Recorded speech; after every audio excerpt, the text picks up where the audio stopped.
ખૂબ દુઃખદ ઘટના છે. જે રીતના સુરતની અંદર ઘટના બનેલી એને 5 વર્ષ થઈ ગયા અને આજે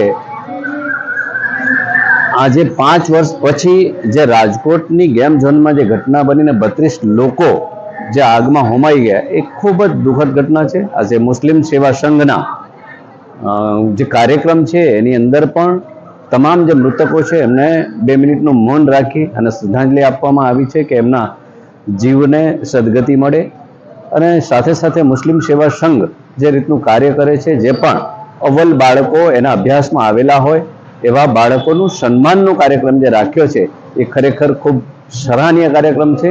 આ જ રીતના કાર્યક્રમ બાળકોને ભણવા માટે પ્રેરણા આપશે, બાળકોને સારો અભ્યાસ માટેનો પ્રેરણા આપશે.